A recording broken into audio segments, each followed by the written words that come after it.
दीप, मायने ये है कि दिन भर स्लो, स्टडी और अच्छी तेजी के साथ ट्रेड होता हुआ दिखा है। कल के आंकड़े, इसका मतलब ये है कि एफआईएस की तरफ से जो बिकवाली के आए थे वो ज्यादातर ब्लॉक डील्स के हिसाब से थे। तीसरी चीज ये है कि इसका मतलब ये भी कि खरीदारी का जोर ज्यादा है। अगर traders PSU stocks, mid cap, small caps को इतनी तेजी से घटा सकते हैं तो फिर बढ़ने में भी उनकी ताकत आज काम आती हुई दिख रही है। ये आपको साफ नजर आएगा इस वक्त। तो आज जो ट्रेड बना है वो स्लो, स्टडी और ऊपर की तरफ का बना है। निफ्टी का चार्ट देखिए, बिल्कुल धीमे धीमे, थोड़ा थोड़ा बीच बीच में रुक के 25 पॉइंट नीचे आता है, फिर खरीदारी और ऊपर की तरफ जाता हुआ दिख रहा है। बैंक निफ्टी का भी आप चार्ट देखेंगे तो कमोवेश वही दिखेगा। 45,475, 45,575 की पहली रुकावट की जगह है, लगभग उसके आसपास आप ट्रेड कर रहे हैं। एक बार उसको पार भी किया निफ्टी और बैंक निफ्टी ने। बैंक निफ्टी ऑफ लेट थोड़ा बेहतर मजबूत होता दिख रहा है। और फरवरी महीने के जो हाईज हैं, जो हमने बजट के बाद हमने बनाए, ये बनाए हमने 2 तारीख को मेरे ख्याल से बनाए हैं, तो वहां पर जाने की कोशिश बैंक निफ्टी की भी होती दिख रही है। और वो है 46,700 का लेवल, जहां तक बैंक निफ्टी पहुंचने की अब आगे कोशिश कर सकता है। 46,700 वो लेवल है जिस पे आपको नजर रखनी, सॉरी 46,900, 46,892 प्रिसाइजली ये लेवल बनाए। तो हम 46,875 की तरफ बढ़ने की कोशिश करेंगे, फिर आगे देखेंगे क्या कुछ है क्या नहीं। क्लोजिंग बेसिस पे बैंक निफ्टी कल ही आपको ब्रेकआउट दे चुका था। कल हमने कह दिया कि लॉन्ग करके रखिए, 46,200 के ऊपर की क्लोजिंग मिली। निफ्टी 21,930 के ऊपर तो आज बंद देने को तैयार है, ये तो क्लियर कट हो गया। लाइफ हाई क्लोजिंग 22,097 की है, 22,097। अगर वहां तक पहुंच जाए और उसके ऊपर बंद हो जाए तो कहना ही क्या। 15 जनवरी को हमने 22,097 की, यानी 22,100 राउंड फिगर मान ले, तो अगर वो हो जाए तो क्या कहना। 2 फरवरी को हमने 22,126 हाई बनाया। तो लाइफ हाई के बेहद नजदीक है। जिस तरह की सिचुएशन है और जिस तरह के डेटा है और जिस तरह की पोजीशन बनी है, ऐसा लग रहा है कि हम, अब ध्यान से सुनिएगा, जो सेंटेंस बड़े काम का है, हम आज डे हाई की तरफ बंद होते हुए दिखेंगे। वाह, डे हाई की तरफ बंद होते हुए दिखेंगे। अब आइए मेरी कमेंट्री एक बार जरा रख लें, एक के बाद एक सारे पॉइंटर्स मैं आपके सामने रख देता हूं। ओके, और पॉइंटर्स में मामला ऐसा है कि सबसे पहला पॉइंटर तो यही है कि निफ्टी 22,125 के ऊपर बंद हुआ तो अगले हफ्ते के लिए बेहद दमदार संकेत है। बैंक निफ्टी ऑलरेडी 46,200 के ऊपर की क्लोजिंग दे ही चुका है। अगर आज 46,900 के ऊपर बैंक निफ्टी बंद होता है तो बैंक निफ्टी भी लाइफ हाई बनाने के लिए तैयार है। ये इंपॉर्टेंट है। 46,900 के ऊपर, 46,900 के ऊपर क्यों क्लोजिंग चाहिए? 46,893 इस महीने की आपकी हाईएस्ट क्लोजिंग है।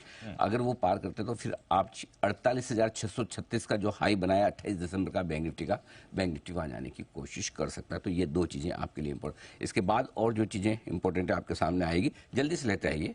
हाँ, 21,900, 21,950 ये आपके लिए निफ्टी पर सपोर्ट रेंज है। और बैंक निफ्टी पर 46,225, 46,325 की रेंज जो है, ये अच्छी सपोर्ट रेंज है। एक बार पहले पुरानी स्क्रीन पे ले आए, नंबर से एक बार देख लीजिए। इन रेंज में आए तो आपको करनी है खरीदारी। इस रेंज में आपको खरीदारी करनी है। ये अगर दिन के दौरान मुश्किल है आए तो 21,900, 21,950 की रेंज में आपको खरीदारी करनी है। 46,225, 46,325 की रेंज में आपका पहला एंट्री पॉइंट यहां पर बनेगा। हाँ, अब नेक्स्ट, तो ये आपके लिए इंपॉर्टेंट है। मिड कैप और स्मॉल कैप शेयरों में एक्शन भरपूर है।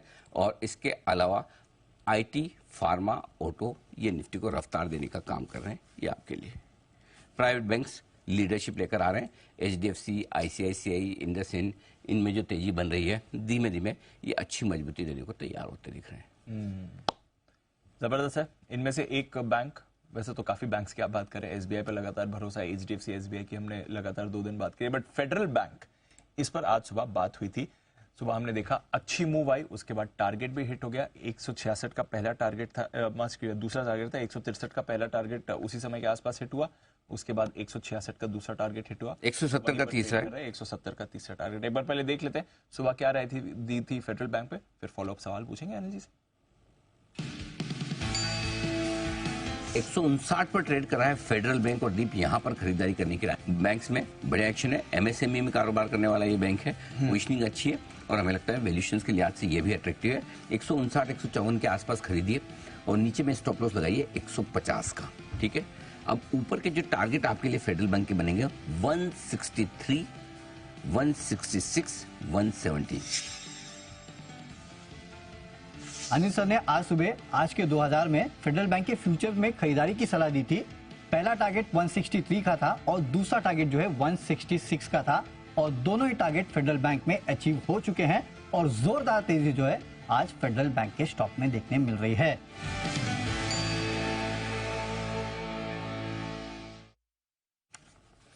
बहुत बढ़िया कॉल रहा सर, और दूसरे टारगेट पर एग्जैक्टली समय ट्रेड कर रहा है। जरा इस पर एक बार रिवाइज व्यू दें, क्या करना चाहिए? नहीं, बिल्कुल होल्ड करना चाहिए दीपा। अगर आपने ज्यादा मात्रा खरीदी एक से ज्यादा लॉट की तो आप 50% बुक कर लीजिए।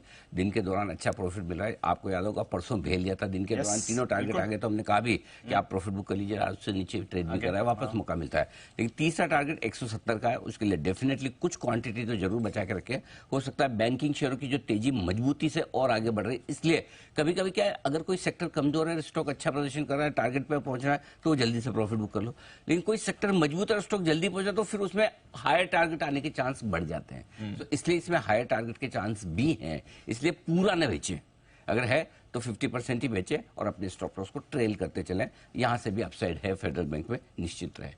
निश्चित रहे? हाँ, बिल्कुल है, निश्चित है। बस स्टॉप लॉस या तो पार्ट बुक करें या स्टॉप लॉस ट्रेल करते चले, ताकि आप रिस्क से बाहर निकल जाए। आपका मुनाफे